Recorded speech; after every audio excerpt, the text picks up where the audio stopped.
दोस्तों, एक आईपीएस साहब दूध वाले का भेष बनाकर अपनी बाइक पर दूध का ड्रम लगाकर रास्ते पर चले जा रहे थे जहां पर पुलिस की चेकिंग हो रही थी। वहां जाने के बाद एक दरोगा साहब उनको रोक लेते हैं और उन्हें धमकाते हुए कहने लगते हैं, रुको, तुम्हारी बाइक में बहुत सी कमियां हैं और तुम इस तरीके से गलत बाइक चला रहे थे तो तुम्हारा चालान करना होगा। अगर तुम्हें चालान से बचना है तो तुम्हें मुझे पैसे देने पड़ेंगे। उसके बाद जो आईपीएस साहब दूध के भेष में थे वह उनसे रिक्वेस्ट करने लगते हैं, कहते हैं कि साहब, मैं बहुत गरीब आदमी हूँ, रोज कमाता हूँ, रोज खाता हूँ, मेरे पास इतने पैसे नहीं है जो मैं आपको दे पाऊँ। तब दरोगा साहब कहते हैं, चुपचाप इधर आ वरना इसका अंजाम बहुत बुरा होगा, और उनकी बाइक की चाबी निकाल कर जाने लगते हैं। तो दोस्तों, आईपीएस साहब वहां पर दूध वाले के भेष में क्यों पहुंचे थे और क्या हुआ था, उससे आगे इस कहानी में पूरी कहानी की सच्चाई जानने के लिए वीडियो को अंत तक जरूर देखें। लेकिन दोस्तों, वीडियो में आगे बढ़ने से पहले वही आप लोग से छोटा सा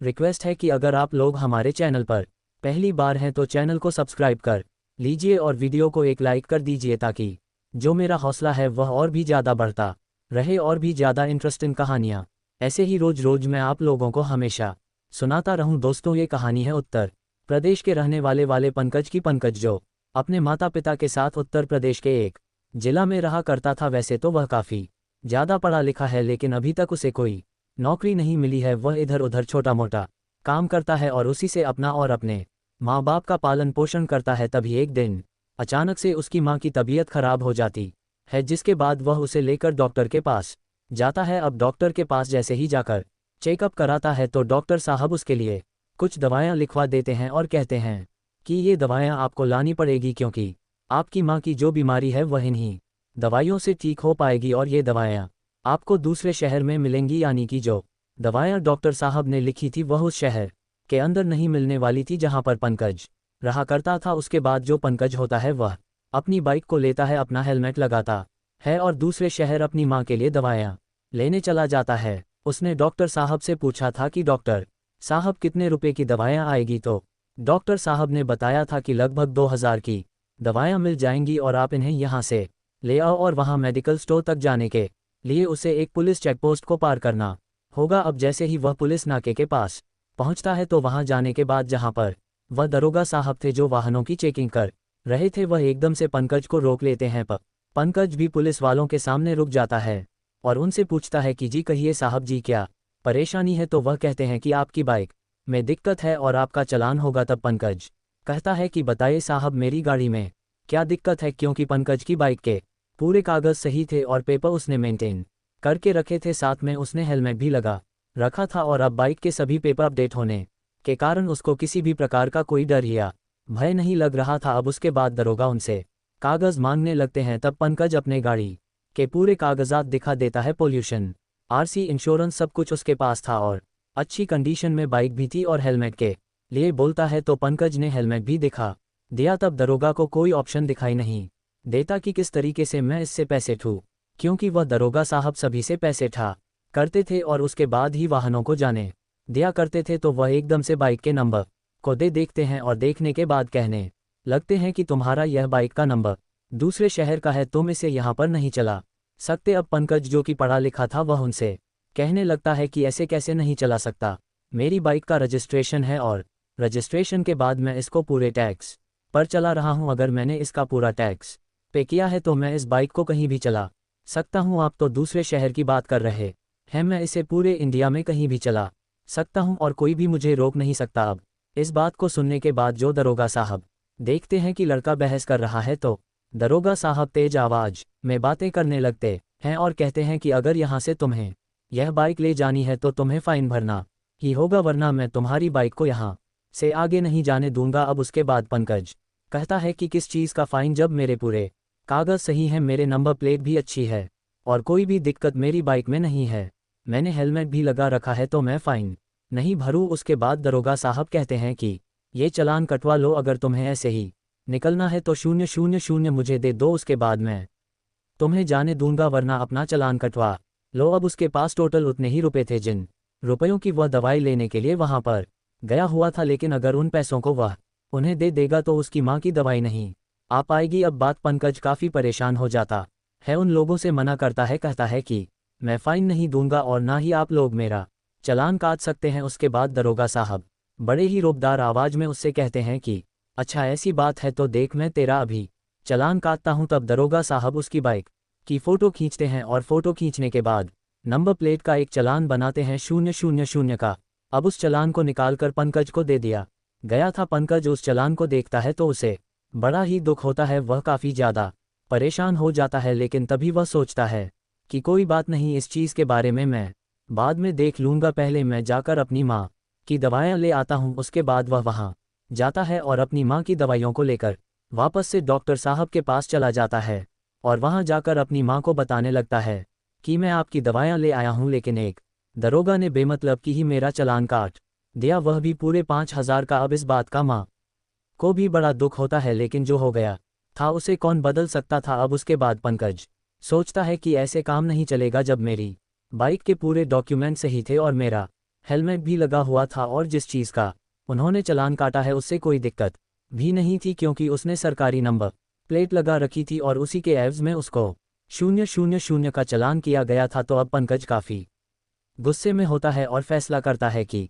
मैं इस तरह के चालान को नहीं भरूँ। ये सारी बातें सभी लोगों के सामने जानी चाहिए कि हमारे यहाँ पर ऐसा भी होता है कि सब कुछ कंप्लीट होने के बाद भी चालान काट दिया जाता है। तब पंकज क्या करता है, अपनी बाइक को खड़ी करता है और अगली नंबर प्लेट और पिछली नंबर प्लेट दोनों का फ़ोटो खींचता है और साथ में उस चालान की कॉपी भी लगाता है और इन सब चीज़ों को सोशल मीडिया पर पोस्ट कर देता है। साथ में अपनी एक वीडियो भी बनाता है जिसमें उसने पूरी घटना के बारे में विस्तार से बताया था कि मेरे साथ ऐसा ऐसा हो गया है और उसके बाद भी उन्होंने मेरा चालान काट दिया। अब उसकी फ़ोटो और वीडियो जैसे ही उन्होंने सोशल मीडिया में डाली तो वह वायरल होने लगी और वायरल होते ही पुलिस डिपार्टमेंट के पास भी पहुंच जाती है। अब जैसे ही पुलिस वाले उस फोटो को देखते हैं तो देखते ही हैरान हो जाते हैं और सोच विचार में पड़ जाते हैं कि हमारे यहाँ पर ऐसा भी होता है। तो वे उसका रिप्लाई करते हैं सोशल मीडिया के थ्रू और उससे कहते हैं कि आपका चालान जल्द से जल्द रद्द कर दिया जाएगा और आप इस असू के लिए हमें बहुत ही ज़्यादा खेद है। उसके बाद जो पंकज होता है वह उनसे दोबारा कहता है कि मेरा चालान कब तक रद्द होगा। तो वे लोग बताते हैं कि इस काम को करने में 2 से 3 दिन का समय लग जाएगा। अब ये खबर फैलते फैलते ट्रैफिक पुलिस के एएसपी और आईपीएस ऑफिसर तक भी पहुंच जाती है, क्योंकि उसने सब कुछ एड्रेस अच्छी तरह से उस वीडियो में बताया था और उस जगह के बारे में भी बताया था, दरोगा का नाम भी बताया था। तो एसपी साहब और आईपीएस साहब जैसे ही उस खबर को देखते हैं तो उन्हें इस बात का बड़ा ही बुरा लगता है, क्योंकि एसपी साहब और आईपीएस साहब बहुत ही ईमानदार आदमी थे। वे लोग ऐसे लोगों से सख्त नफरत करते थे जो लोग रिश्वत लेते हैं और अब ये खबर सुनने के बाद वे इस मामले की तह तक जाना चाहते थे। वे सोचते हैं कि मैं ऐसे ही जाऊंगा तो दरोगा अलग अलग तरह की बातें बना देगा और बातें बनाने के बाद इस बात से बच जाएगा, तो मुझे खुद से जाकर इस मामले की तहकीकात करनी होगी। तब एएसपी साहब होते हैं, वे दूध बेचने वाले का भेष बदल लेते हैं, बाइक लेते हैं पुरानी सी और बाइक के ऊपर अपने दूध के ड्रम को सेट करते हैं और एक पुराना सा हेलमेट लगाकर उस नाके पर पहुंच जाते हैं जिस नाके के बारे में उन्हें खबर में बताई गई थी। वहां पर जाने के बाद जैसे ही वे वहां पहुंचते हैं तब एक कांस्टेबल उनको रोक लेता है और रोकने के बाद वहां पर वही दरोगा साहब आते हैं बड़े ही रौब के साथ और आने के बाद वहां पर उनसे कहने लगते हैं कि तुम्हारी बाइक तो बहुत पुरानी है, तुम्हारा चालान काटना होगा। अब जो दूध वाले के भेष में आईपीएस साहब थे उनसे कहने लगते हैं कि मालिक मैं बहुत ही गरीब आदमी हूँ, रोज कमाता हूँ रोज खाता हूँ, मेरा चालान मत कीजिए। वैसे भी मेरे सारे डॉक्यूमेंट सही हैं और कोई भी दिक्कत नहीं है, मेरी सवारी में भी कोई दिक्कत नहीं है। अब उसके बाद जो दरोगा है वह कहने लगते हैं कि तुम्हारी बाइक बहुत पुरानी है। तब आईपीएस साहब बोलने लगते हैं कि कागज़ तो देख लीजिए। वह कहते हैं सब देख लिए, सब ज़्यादा पुराने हैं, 2-3 साल पुरानी तुम्हारी बाइक है और अच्छे तरीके से वर्किंग में भी नहीं है। अब दरोगा साहब उसके बाद हेलमेट की तरफ निगाह डालते हैं और कहते हैं कि तुम्हारा हेलमेट टूटा पड़ा है। तभी जो दूध वाले के भेष में आईपीएस साहब होते हैं वह बड़े ही विनम्रता से कहते हैं कि साहब ये पुराना जरूर है लेकिन टूटा नहीं है और आप इस पर भी देख सकते हैं, इस पर आईएसआई मार्क लगा हुआ है। लेकिन तभी दरोगा उसकी चाबी को निकालते हुए वहां से जाने लगता है और कहता है कि यहाँ से निकलना है तो तुम्हें कुछ ना कुछ तो पैसा देना पड़ेगा। अब इस बात को देखकर आईपीएस साहब को तो बहुत गुस्सा आता है।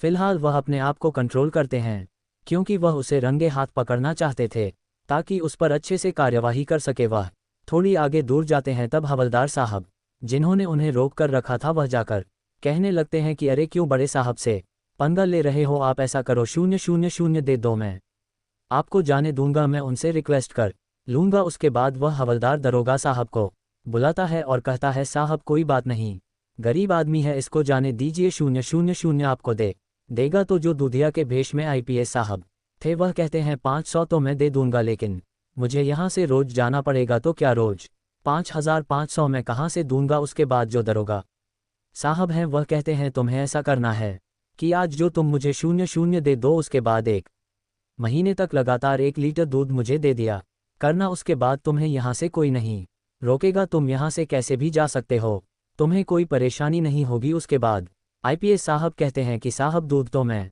नहीं दे सकता, क्योंकि दूध तो मेरा नपा तोला रहता है, अगर मैं आपको दूध दे दूंगा तो मेरे ग्राहकों की पूर्ति नहीं हो पाएगी। तब वह कहते हैं कोई बात नहीं, तुम वैसे भी दूध में पानी तो मिलाते ही हो, कल से 1 लीटर और ज़्यादा मिला लिया करना, हमारा भी काम चल जाएगा और तुम्हारा भी काम चल जाएगा। ऐसा कहते हुए दरोगा साहब हंसने लगते हैं, और जैसे ही वह हंसने लगते हैं तब आईपीएस साहब एकदम से जोरदार चांटा उनके गालों पर जड़ देते हैं। अब उसके बाद जैसे ही वहां पर पुलिस दल को पता चलता है कि यहाँ पर दरोगा को चाटा मार दिया गया है, एक दूध वाले के जरिए पुलिस वाले को मारा गया है, तभी जो आईपीएस साहब होते हैं वह अपना आई कार्ड निकालते हैं और उन लोगों के सामने हवा में लहराते हुए कहते हैं मैं यहाँ का आईपीएस अधिकारी हूँ, और तुम लोग जो ये कर रहे हो उसकी करतूत सोशल मीडिया पर फैल रही है, मैं तुम्हारे खिलाफ कार्यवाही करने के लिए ही यहाँ पर आया हूँ। उसके बाद आईपीएस साहब उन सभी को धमकाते हैं और एकदम से सभी को सस्पेंड कर देते हैं और उन लोगों पर उचित कार्यवाही की जाती है। अभी यह खबर जैसे ही पंकज को पता चलती है तब पंकज उस खबर को अपनी माँ को बताता है और कहता है कि माँ, पुलिस वाले सभी एक जैसे नहीं होते, जहाँ पर मेरे साथ ऐसा हुआ वहाँ पर आईपीएस साहब ने आकर ऐसा ऐसा कर दिया। इस खबर को सुनने के बाद उनकी माँ भी कहती हैं बेटा, बुराई का सर हमेशा नीचे होता है, जैसे कि आज आईपीएस साहब ने करके दिखाया। तो दोस्तों ये थी कहानी एक ईमानदार आईपीएस साहब की, जो दूध वाले के भेष में एक ट्रैफिक नाके पर पहुंचते हैं और वहां पर जाने के बाद वहां के दरोगा को अच्छे तरीके से मजा छका है।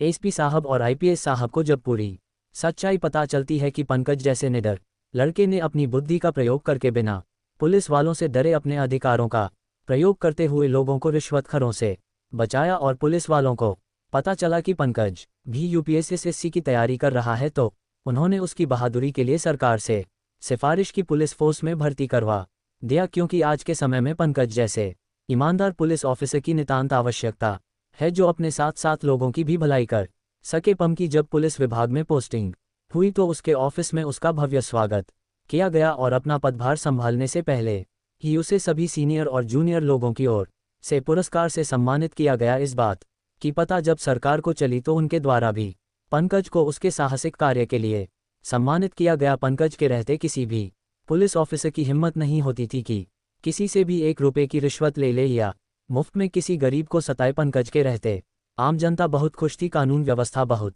ही बेहतरीन हो चुकी थी, सभी खुश थे। तो दोस्तों ये थी आज की कहानी। इस कहानी में पंकज जैसे ईमानदार ऑफिसर के लिए आप क्या कहना चाहेंगे, एसपी और आईपीएस साहब के बारे में आप क्या कहना चाहेंगे, और उस बेईमान दरोगा के लिए आप क्या कहना चाहेंगे। अपने जो भी विचार है कमेंट बॉक्स में अपनी राय जरूर बताइएगा। कहानी पसंद आई हो तो लाइक और शेयर जरूर कीजिए। दोस्तों कहानी को अंत तक सुनने के लिए आपका बहुत बहुत धन्यवाद।